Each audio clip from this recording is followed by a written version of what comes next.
Welcome, everybody, to Dead Talk Live. I am your host, Viz, and tonight we have writer director Jason Brennan with us. Jason's new movie is called Les Inhumains. I screwed that up. I am so not in tune with the French language, but it's called Les Inhumains. I'll get it eventually. Anyway, the movie is coming out to video on demand August 23rd on your favorite video on demand platform. Like I said, Jason here wrote it and directed it. Jason, thank you so much for being our guest. How are you doing? Thanks for having me, Viz. I'm doing good. I'm actually super excited to be on your show. I'm excited to talk about this film. This film is really amazing. It has so many layers to it that we're going to start to at least break down. And the first question that I have for you is the film's foundation is built around the native North American, South American, even mythology lore. So, what inspired you to write this story around the Wendigo? Um, I mean, the story was a long time in the making, to be honest.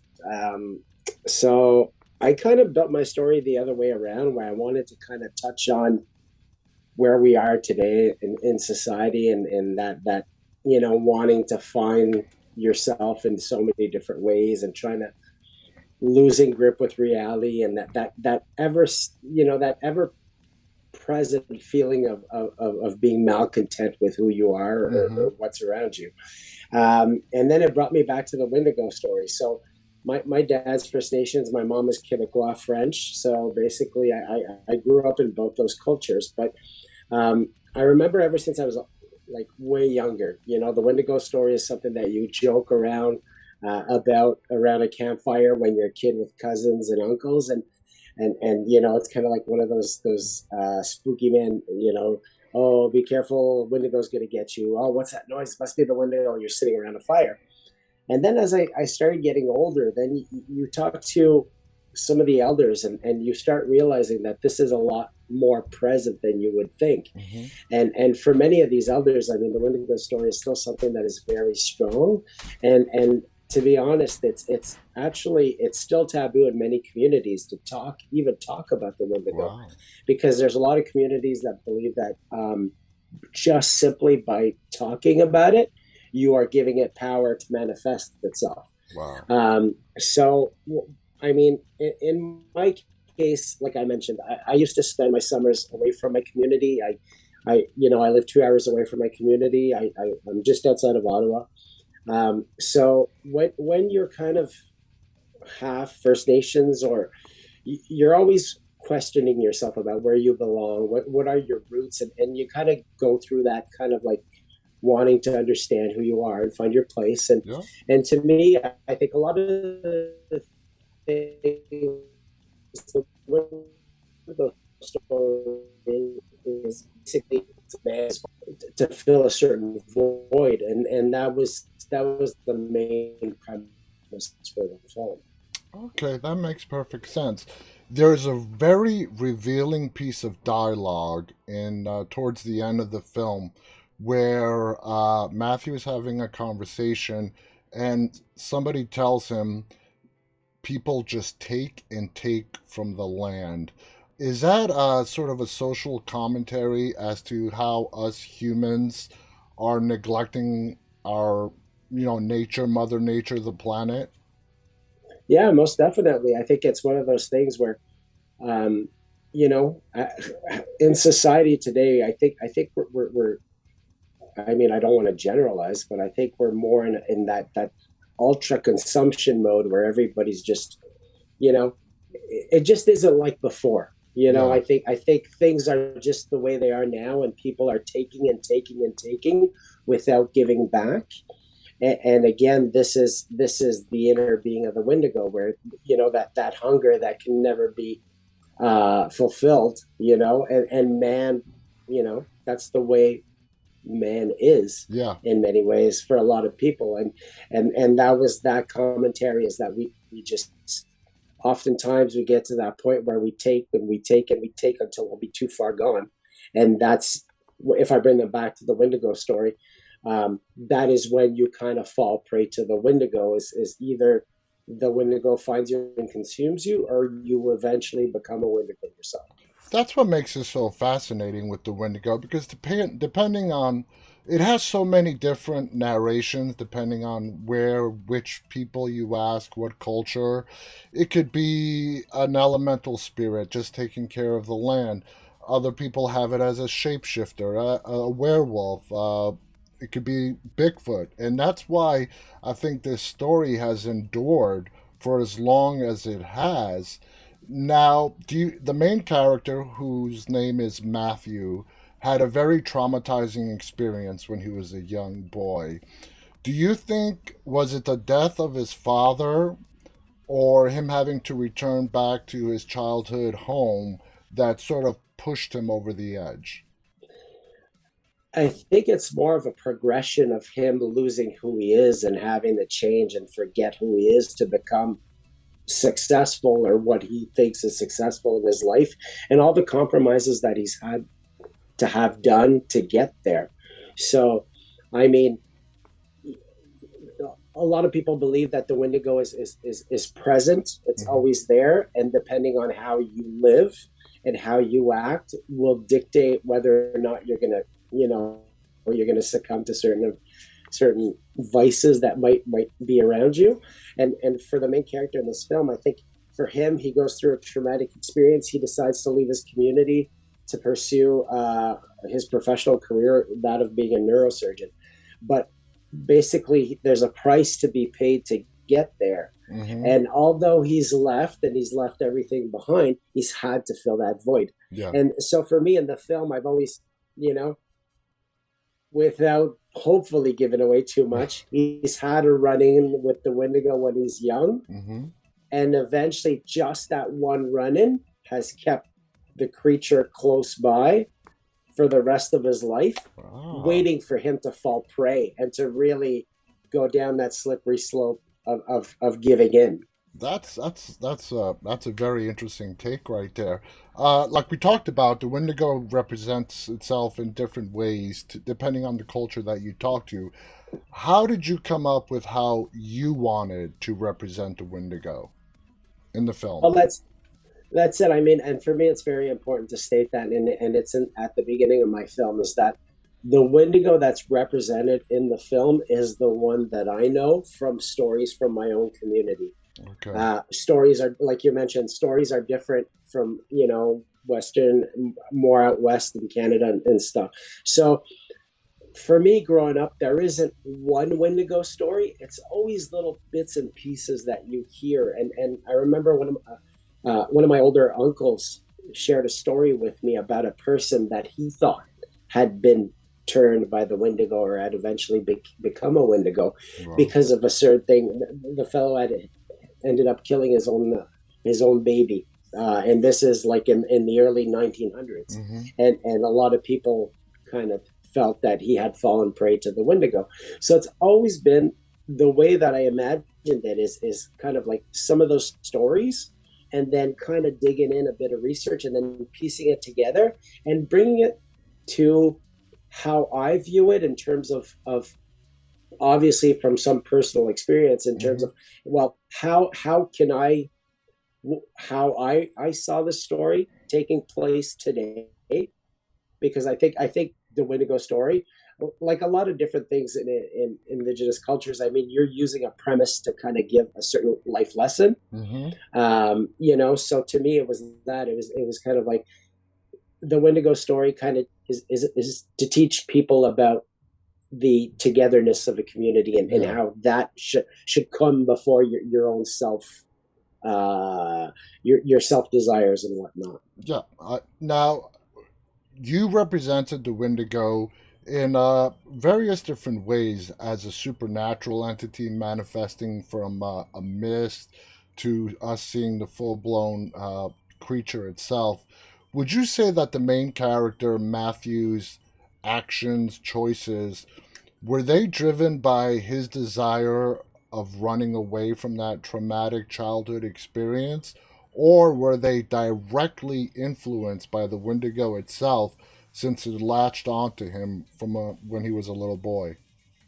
No, I think it's a bit of both. It's really it kind of the creature manifests itself because of him running away, Hmm. and sort of like, it's kind of like the Wendigo is there and setting certain things in motion because he's possibly identified a prey, Yeah. you know. So he's putting things in front of Matthew, kind of like low hanging fruit, if you wish, and hoping that it eventually becomes a victim, and then again, I don't want to give too much away, but basically, eventually there's a fight that happens where Matthew's fighting for his life throughout the whole process. So, I mean, it's more in terms of the Wendigo. I mean, from in the movie, the mist and the way that it would walk is that, again, these are stories from old stories from elders that were shared through oral traditions, but that were documented in old writings. Hmm. From people that had said that they thought they had seen the Wendigo or they had crossed with the Wendigo. My grandmother had. I mean, my grandparents were poor when they were on the community, and they used to have to walk to get their water at the well, and my grandmother went with two of my aunties when they were younger, and my grandmother had told my auntie, and it's funny because my aunt only remembered this after when I was making the movie. She Hmm. said she told me, I remember going to the well and grandma telling me, quick, we need to get back up the hill because look over there, I could see the tall man. And they referred to that creature as the tall man. So it was Wow. just, yeah, That's it was just one. creepy. Uh, Yeah, it's just a bunch of little stories like that. So when I took that and I brought it in, and then again wanting to relay it to personal experience, that if I did see the Wendigo myself, how do I think it would look yeah. and how it would come to be? To me, that's how I kind of saw it. Well, that leads me to my next question. The majority of monster creature films that we have seen throughout the decades, the monster is usually seen at night. Okay, we get barely a look at it. It's nighttime darkness. You went out of your way to show us this creature in broad daylight. What was the significance of that for you? Did you really want us to get a good look and see how scary this thing is? I wish I was that smart, but I'm not. It's actually a budgetary thing. It was just too hard. It was just too hard to light the forest at night and to bring in the VFX and everything like that. I mean, we're extremely lucky in Canada because we get our films funded through different government programs, Hmm. but yet we do not make very many genre films through those different funding bodies. So our budgets are still fairly limited, and it came down to that choice. So I mean, we I kept the creature at night except for that one scene. Okay, that makes perfect sense. Now, you talked about budgets and VFX and all that. The whole film, I think, was done very well by you as a director, as it encompassed a very dark and eerie feeling throughout the entire film. It was always overcast. Just the feeling was very dark and bleak. It was almost sort of like the cloud hanging over Matthew himself. As a director, did you do anything special, or did the weather just cooperate with you, where it was just cloudy every time you guys shot outside?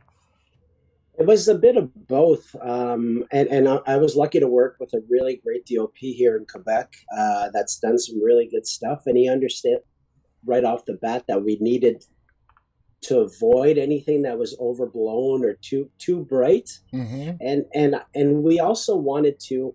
I mean, for anybody that spent a lot of time in the forest by themselves, just when there's no sun out there, it seems like the atmosphere is just completely different. Mm-hmm. Where you're second guessing what's around you. It's kind of like a cartoon, The sun comes out and it's like everything's happy and go lucky.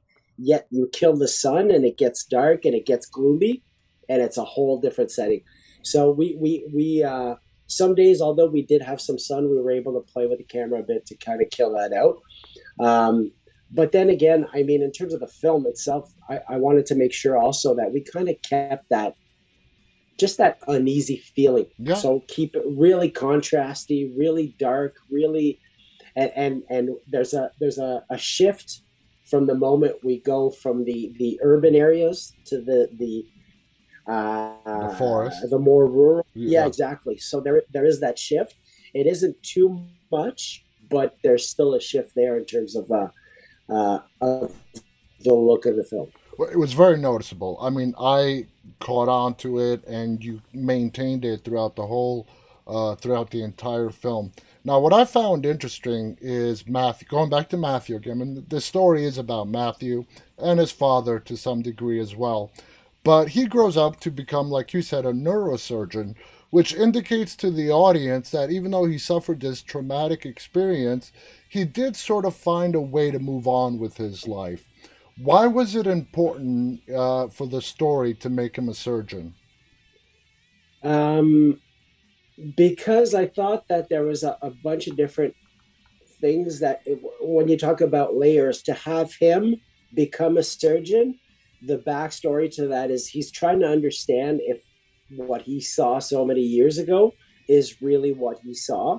And then seeing the interaction with his dad, and always questioning himself about, is my dad possibly crazy? Am I a bit crazy? Mm-hmm. Uh, and there was also the fact that I wanted to put him in a role where he's kind of like, because he's left the community, he's put himself in a position where he kind of wants to compensate by shooting for a big high profile job, hopefully that'll allow him to forget, what, that he's kind of walked away from his family and from his roots, so to kind of drown that out.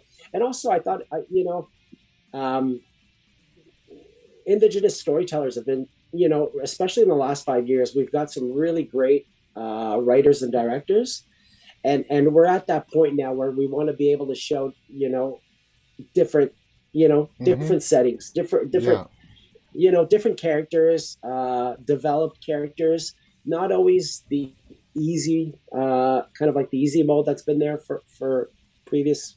Yeah. Uh, Yeah. so that's why I mean I thought neurosurgeon was a really great one. I mean, it was, why not? Why not? Because I think that's where we're at. I think you hit the answer right on the head earlier when you said he seek the answers basically in science instead of folklore. Now there is a rift that grows between Matthew and his father. Is it because after that incident when he was a boy, his father urged him to put it behind him, move on, don't think about it? But we find out that his father himself, without letting his son know, was being consumed by it as well. Is that what caused the rift between father and son? I think the relationship with the father and son is that the father is indirectly trying to protect them Mm-hmm. by kind of trying to tell him or convince him that he imagined the whole thing, until they get to that point where he tells his son, listen, I don't know what we saw, but it reminds me of that story. Yeah. And that's kind of like the point in the story where the father, once the dad shares that story, um that's when, in my story, or in my backstory, that he decides that, okay, well, I can't stay here anymore, this is too much, and slowly Matt kind of gets on that road to find his way out of the community. So it isn't necessarily a rift that the dad wanted, but more Matthew wanted that rift where he's like, I'm ready to move on to something else because this for me isn't working. It's not making sense. I definitely agree with you. Now, Matthew's life throughout the film, he's a neurosurgeon, but beneath those layers, he's falling apart. Okay, he has a problem with controlled substances. Um, his marriage is not doing so well, and it takes finally when his dad passes away and him being forced to go back to his childhood home and confront the thing that has been terrifying him all these years. When you came up with the ending of this film, which, by the way, as we talked about before we went live, is absolutely amazing. You guys are not going to believe the plot twist in this film. But did you struggle on how to close this story out? To be honest, no. It was just one of those things, and I mean, um, listen, it's my first film, but everything kind of fell into place. Um, where it's just like I don't know. I guess I was blessed or something like that, but just everything seemed to make sense, and as the pieces were fitting, the twist was there, and it was like, well, it makes sense to me. Mm-hmm. It made sense, and it was a nice way.